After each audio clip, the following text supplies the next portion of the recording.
Tenemos una invitada especial en Bolivia, Tierra Querida. Ya se encuentra con nosotros la señora Amparo Vallivian. Ella es economista y precandidata a la presidencia de Bolivia en los comicios del próximo año. Estaremos conversando de esto y mucho más a partir de este momento, gracias a la coordinación de Walter Giacoman del Conversatorio Barcelona.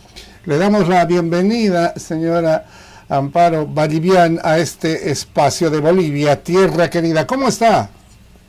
Muy buenos días, estoy muy bien, espero que ustedes también. Buenos días a todos los que escuchan a Bolivia, Tierra Querida. Muchas gracias por invitarme.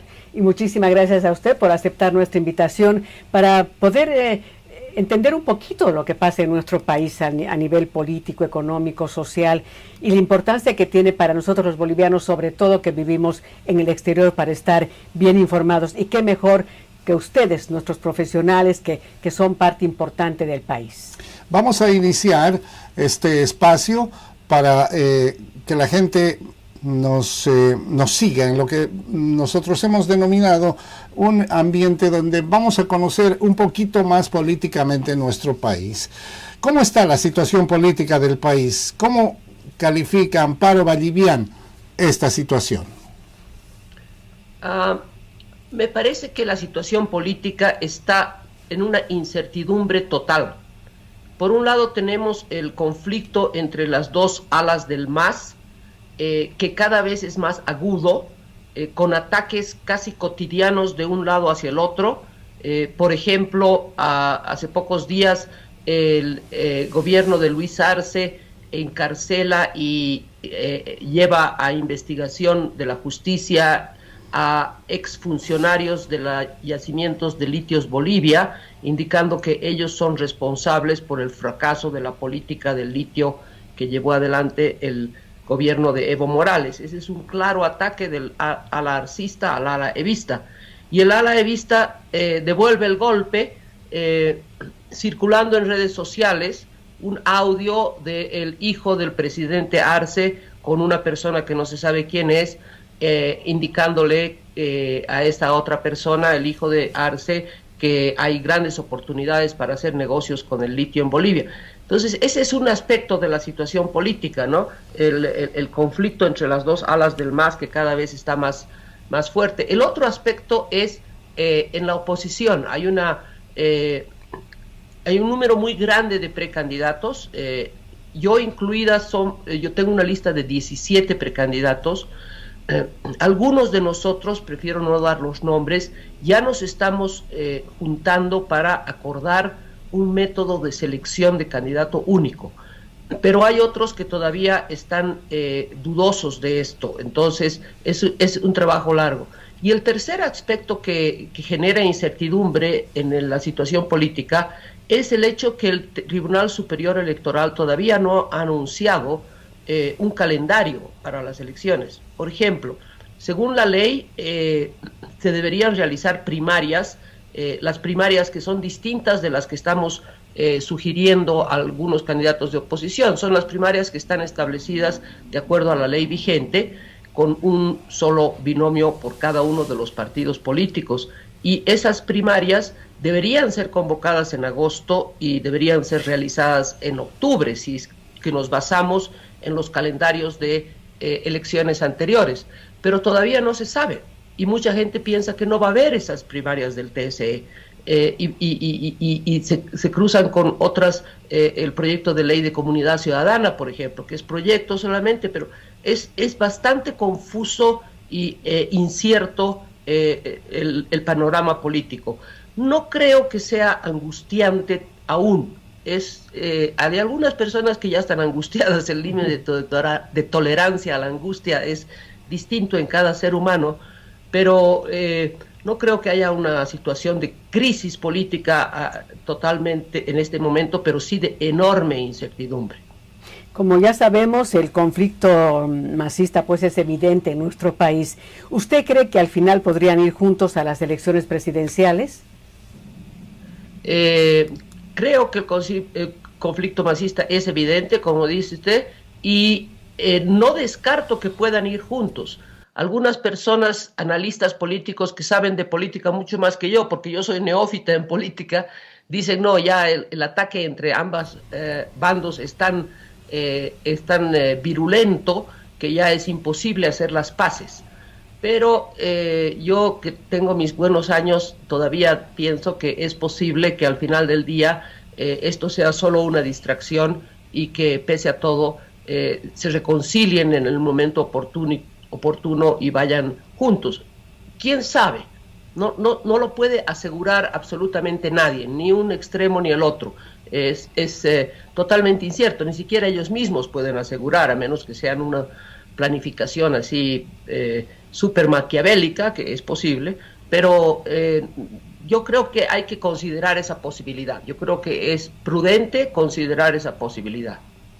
El ciudadano boliviano, el que está en Bolivia, el que está fuera de Bolivia, mira toda este movimiento político como más de lo mismo, ¿no es cierto? Cada vez que van a haber elecciones en nuestro país dicen, no, la oposición tiene que unirse, tiene que haber uno solo. Han habido intentos de seleccionar solamente a uno, a quienes van a respaldar todos los denominados de oposición, pero usted me menciona que ya son como 17, entonces de aquella unidad no hay nada. Entonces, ¿cómo con la aparición de posibles candidatos presidenciales de oposición sería posible efectuar primarias para conseguir un candidato único? ¿Cómo sería esto posible?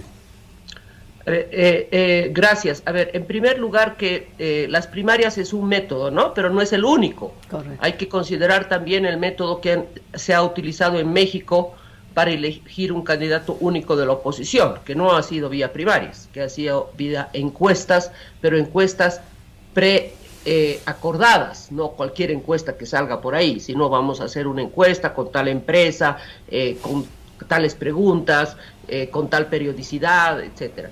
Entonces hay ese método también que no hay que descartar, y hay algunos precandidatos que prefieren ese método. Lo que es más importante, y yo quisiera enfatizar en esta entrevista, es de que hay que sacar a la población ese chip de que somos los precandidatos los que nos tenemos que unir. Yo no creo que eso sea el método. No, creo que eso es muy irrealista y además muy antidemocrático. A ver, imagínense ustedes, 17 personas nos sentamos alrededor de una mesa, a puerta cerrada, en una habitación, y entre los 17 empezamos a discutir quién va a ser el candidato único y tratamos de, cada uno de nosotros, decir que yo soy mejor por esto, yo soy mejor por el otro, que sea. Es imposible que se pongan de acuerdo los precandidatos. Y si por algún milagro del Señor se llegaran a poner de acuerdo los precandidatos en elegir un candidato único, me parece profundamente antidemocrático.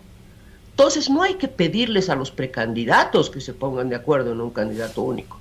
Es la población la que tiene que elegir el candidato único, no nosotros. La población, en sus manos está elegir al candidato único. Lo único que tenemos que hacer nosotros es ponernos de acuerdo en el método. ¿Es primarias? ¿Qué tipo de primarias? ¿Abiertas o cerradas? ¿Con el TSE o sin el TSE? ¿Con umbral o sin umbral? ¿Presenciales o electrónicas? El método es algo que le corresponde decidir a los precandidatos. Pero una vez elegido el método, es el ciudadano el que va a votar si el método elegido es primarias, o va a dar su opinión si el método elegido es encuestas. El ciudadano es el que va a elegir al candidato único. Entonces, lo que más importa para que se logre esta unidad no es la decisión de los precandidatos, es la actitud que tomen los electores. Convénzanse de una vez por todas que son ustedes los que le deben exigir a todos los precandidatos que se pongan de acuerdo en un método. Y una vez que ustedes estén ya de acuerdo para ir a estas primarias y para que nosotros podamos votar para quién va a representar a la oposición, ¿cuál sería la fecha límite para que se pueda realizar ya estas primarias? Esa es una excelente pregunta, y esa pregunta depende de si va a haber o no va a haber las primarias del Tribunal Superior Electoral de acuerdo a la ley vigente. Si el Tribunal Superior Electoral decide llevar adelante las primarias de acuerdo a la ley vigente, esas primarias deberían estar siendo convocadas en agosto y deberían realizarse en octubre. ¿Qué quiere decir eso? Que si se llevan adelante esas primarias, en octubre ya deberíamos tener elegido el candidato único. Y repito, no solamente es vía primarias, podría ser vía encuestas, ¿ok? Pero para octubre ya deberíamos tener, de este año, ¿no?, ya deberíamos tener elegido el candidato único para que pueda habilitarse a las primarias del TSE. ¿Qué quiere decir eso? Que para que en octubre ya tengamos elegido el candidato único, una vez elegido el método, contemos hacia atrás, ¿ok? De octubre hay que darle al método por lo menos 3 meses, ¿ok?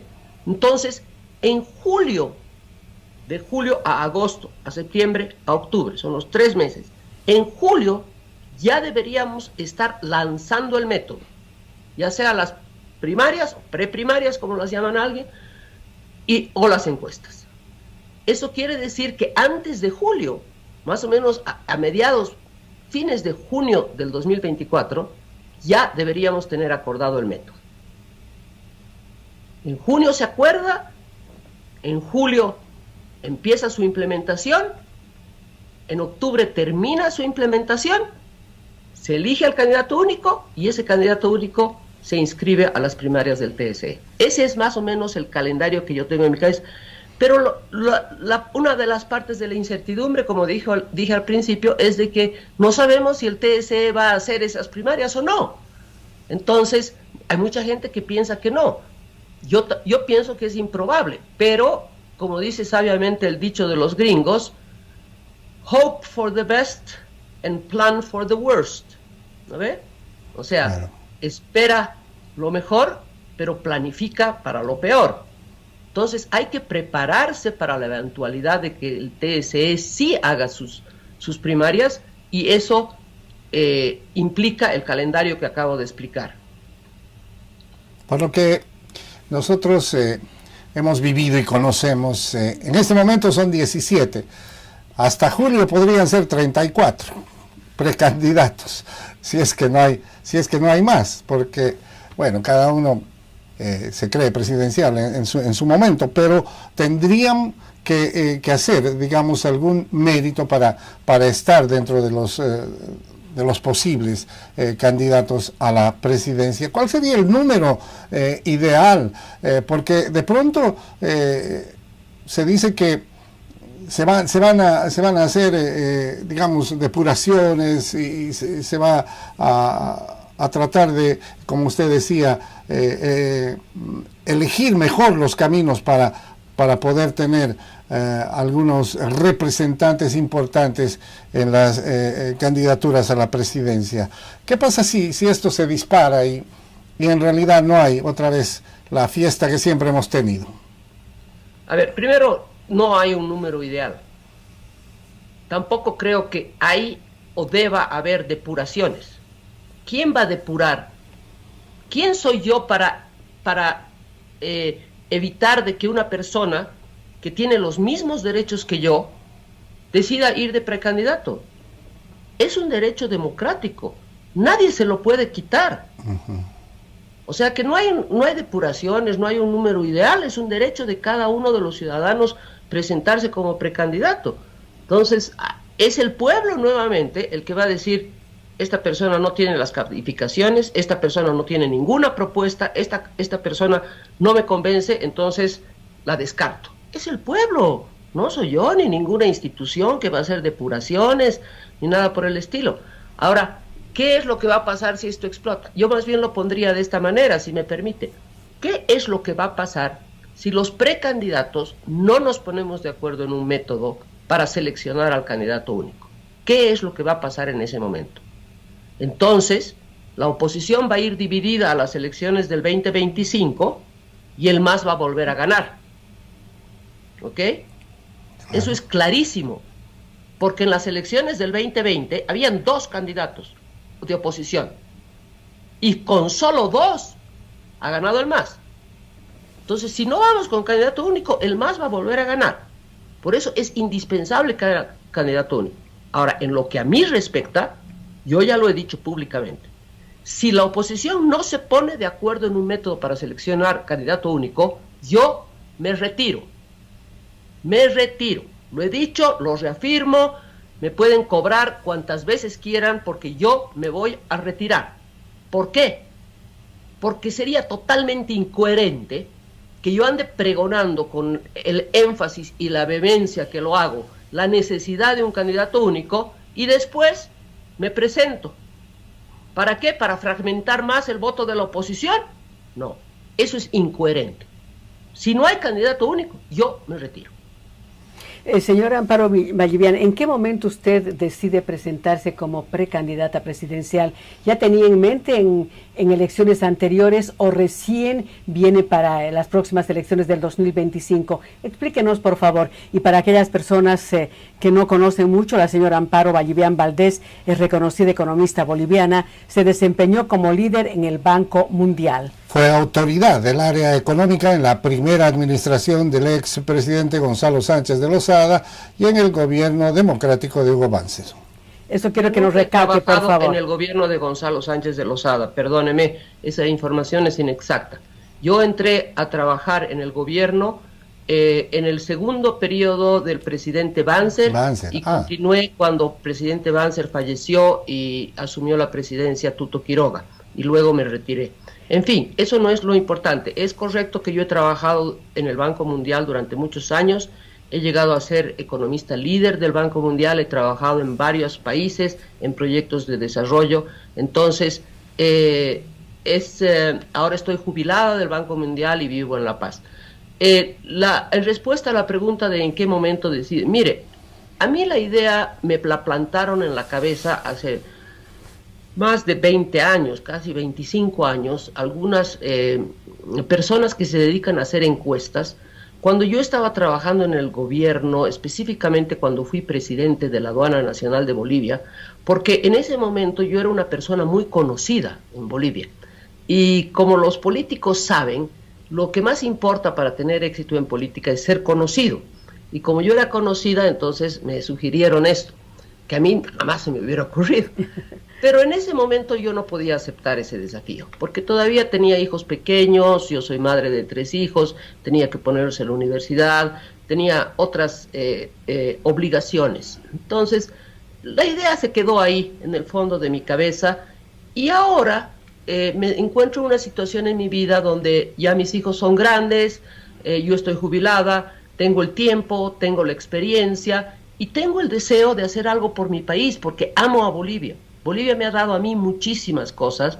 Yo creo que las cosas que he podido hacer yo, en gran medida se las debo al hecho de ser boliviana, y que yo le quiero devolver a mi país lo que mi país me ha dado a mí y a mis hijos y a mi familia. Entonces, digo, ¿por qué no? Voy a hacer el intento. Tengo todo en contra mío, no tengo partido, no tengo plata, pero tengo muchas cosas a mi favor. Soy mujer, creo que es importante que las mujeres empecemos a soñar con poder llegar a la presidencia de una forma electa, a diferencia de las 2 mujeres que hemos tenido, que ha sido por sucesión constitucional. Tengo experiencia, tengo el deseo, tengo el tiempo, entonces sí, quiero contribuir a mi país, ya sea como precandidata, pregonando la unidad de la oposición. Si yo no salgo elegida candidata única, le voy a dar todo mi apoyo al que salga elegido candidato único de la oposición, sea quien sea esa persona. Eso es, digamos, el proceso que me ha llevado a tomar esta decisión, y yo lo he lanzado exactamente el día 26 de febrero, con un artículo que se publicó en Brújula Digital, y un par de días después, con ese mismo artículo se publicó en Los Tiempos y El Deber, y en ese artículo digo todo lo que acabo de decir, que creo que debe haber un candidato único, que si no lo hay yo me retiro, que si yo no salgo elegida candidata única le voy a dar todo mi apoyo al que salga elegido candidato único, no le voy a pedir nada a cambio, lo voy a apoyar gratis, no le voy a decir, te apoyo, pero tú me tienes que permitir poner 2 senadores, 3 ministros, no, nada de eso, le voy a dar todo mi apoyo incondicionalmente. Y es que así tienen que trabajar, ¿no?, los precandidatos, porque no están pensando en ellos, sino que están pensando en el país para tener un mejor futuro y para que los bolivianos también podamos vivir mejor. Usted le ha dado un valor muy importante a la gente y que, claro, obviamente la gente es la que va a elegir quién será el próximo gobernante de Bolivia. ¿Cuál debería ser la actitud de los bolivianos que quieren un cambio de sistema gubernamental en nuestro país, señor Amparo? La actitud de los bolivianos en este momento debe ser exigirles a todos los precandidatos, incluso al precandidato de su preferencia, que se pongan de acuerdo en un método para elegir candidato único. Esa debería ser la actitud de los bolivianos en este momento. Ahora, una vez que se produzcan las elecciones, después de las elecciones del 2025, la actitud de los bolivianos va a depender de quién salga ganador. Si vuelve a ganar el MAS el 2025, olvídense de la democracia en Bolivia. Se los digo clarito. La democracia en Bolivia va a ser como en Venezuela o en Nicaragua. Las elecciones del 2030 van a ser como en Venezuela o como en Nicaragua. Yo no quiero ver a los ciudadanos bolivianos yendo a pedir limosna a las calles de Lima, como vemos a los ciudadanos bolivianos pidiendo limosnas en las calles de La Paz. No quiero eso. Ahora, si gana un candidato único de oposición, la cosa cambia. Porque ahí el modelo de gestión política, económica, social, va a cambiar. Entonces, la actitud de los bolivianos en ese momento va a depender de quién salga elegido presidente el 2025. Pero ahora, en este momento, la actitud de los bolivianos debe ser: no pónganse de acuerdo en un candidato único. No debe ser eso. Debe ser exigirles a los candidatos que se pongan de acuerdo en el método y exigir el derecho que tienen los ciudadanos de oposición a elegir al candidato único. Perfecto, muchísimas gracias por esta aclaración y además importante, ¿no? Porque debemos tener una actitud. Hemos visto en Bolivia, por ejemplo, hay mucho desinterés de parte de los ciudadanos de a pie. Cuando se habla de política, a veces se les nota con mucha frialdad, no quieren comentar o tal vez con mucha resignación. ¿Qué está pasando en el país? Mira, yo no coincido mucho con esa apreciación, porque tú misma, pese a que no estás ahorita viviendo en Bolivia, puedes Correcto. ver en las redes sociales. Y en las redes sociales hay mucha participación de los ciudadanos. Y la gran mayoría de la participación es con bronca. Es con bronca. Ya sea contra el MAS o contra el candidato X o con el candidato Y. No hay un diálogo respetuoso, pacífico. Uno puede discrepar, uno puede tener opiniones distintas, pero se caracteriza por la agresividad verbal y por los insultos, por las acusaciones sin fundamento. Es realmente penoso ver cómo no podemos tener un intercambio de opiniones en una forma respetuosa, en una forma solidaria. Y yo creo que esta situación se ha llegado no así de casualidad. Yo creo que ha sido producto de una estrategia deliberada del MAS de dividir a la población boliviana, de dividir para reinar, ¿no? Entonces, vamos a poner a los cambas en contra de los collas, a los indígenas en contra de los caras, a los neoliberales en contra de los socialistas, a los de la clase alta contra la clase baja. O sea, es deliberado el dividir. Y entonces, si nosotros somos medianamente inteligentes, tenemos que resistir eso. Tenemos que hacer exactamente lo contrario de lo que ellos quieren, que es unirnos. Y unirnos no solo en todo lo que hemos estado hablando acerca de la unidad de la oposición, sino unirnos pasa también por tener un diálogo civilizado, por tener un diálogo respetuoso, por decirle al camba, o sea, yo no odio a ningún camba, ni creo que un camba me odie a mí tampoco. Es una ficción que ha creado el MAS justamente para dividirnos, y a eso hay que resistirlo. Tenemos que ir unidos no solamente desde el nivel político, sino desde el nivel ciudadano. Tenemos que amarnos los unos a los otros, tenemos que ser solidarios los unos con los otros, tenemos que respetar la opinión del que piensa distinto. No, es parte de la democracia, la libertad de expresión. Lo que decía hace un momento, es derecho de todo ciudadano democrático de presentarse de precandidato. Hay que respetar ese derecho. ¿Me hago entender? Claro, por supuesto, claro que sí. Y además no solamente, o sea, esa expresión, libertad de expresión es importante. Usted si bien nos comentaba en las redes sociales, pero muchas personas solamente comentan en las redes sociales, pero no exteriorizan ya para que otras personas sepan lo que realmente uno quiere, uno sienta. Hay muchísimos grupos que se tienen internamente, por ejemplo, donde leemos muchísimas cosas, pero eso tienen que exteriorizar. Yo, por ejemplo, digo, ¿por qué no ponen en su Facebook personal, por ejemplo, para que todos lean? No solamente en un grupo cerrado y en un círculo donde solamente ese círculo se puede enterar lo que uno piensa. Además de que las redes sociales ayudan, pero también es importante exteriorizar lo que uno siente. Y es que decían por ahí, ¿no?, que es tan teórica la reacción en este momento y el temor, digamos, de dar a conocer lo que uno piensa, que no se podría repetir, digamos, un bloqueo como el que se protagonizó para la renuncia de Evo Morales en su momento, señora Amparo.